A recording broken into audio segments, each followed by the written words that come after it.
Kasabay ng pagkulong ng impeachment trial laban kay Vice President Sara Duterte, mataas pa sa approval ratings ang pangalawang Pangulo kumpara kay Pangulong Marcos Jr. Base po yan sa pinakahuling survey ng Publicus Lumalabas Asia. na sumatsad sa negative 27% ang net trust ratings ni PBBM habang nakakuha ng 28% approval at 26% trust ratings naman si VP Sara.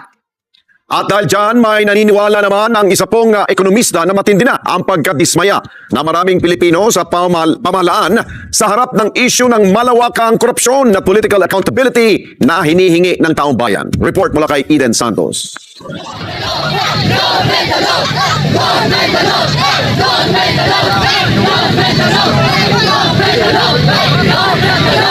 Hirap nang makabawi si Pangulong Ferdinand Marcos sa mga Pilipino. Sa pinakabagong survey ng Publicus Asia ay sumadsad sa negative 27% ang net approval at trust rating ng Pangulo. Sobra nang nakakadismaya yung pamahalaan. Galit na galit ako ang taong bayan sa lahat ng korupsyon na nagkakalap dito sa ating bayan. Mga Pilipino naghihirap dahil sa katagawan ng mga walang katarungan ng mga namumuno sa ating bansa.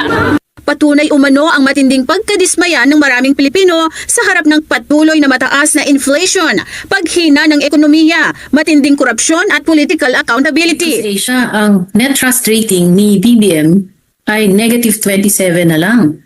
Grabe yan ha.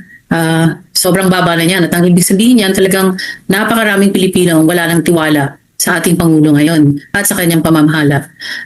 Kasi ang trust ay mas mabigat kaysa sa approval rating dahil ang tiwala, pag nawala yan, mas mahirap balikan o ibalik, ano? Kasi kailangan mo talaga i-prove na kaya mong panindigan lahat ng mga sinasabi mo.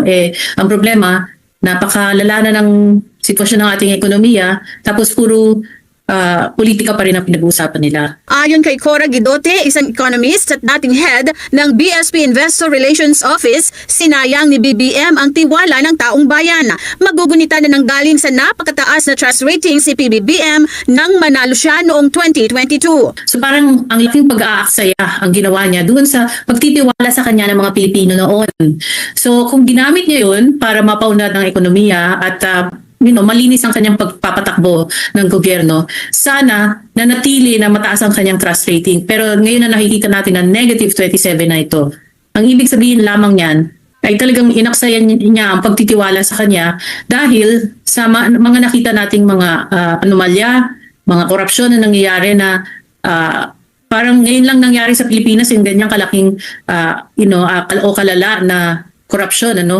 So yan, talagang malaking panghihinayang ang nangyayari at saka sayang talaga yung oportunidad na binigay sa kanya ng taong bayan. Pinutakti naman ng ha-ha-ha emoji ang website ng Publicus Asia ukol sa nasabing survey. May netizen na nagkomento ng congrats, tumaas na from negative 15 to negative 27. May comment din na negative 27 congrats dahil yan kay Clary Ring.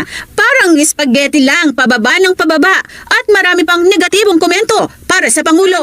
Muling namayagpag sinasabing survey si Vice President Sara Duterte. Sa kabila ng mga aligasyon laban sa kanya sa impeachment trial ay nakakuha ng 28% approval at 26% trust rating si VP Sara.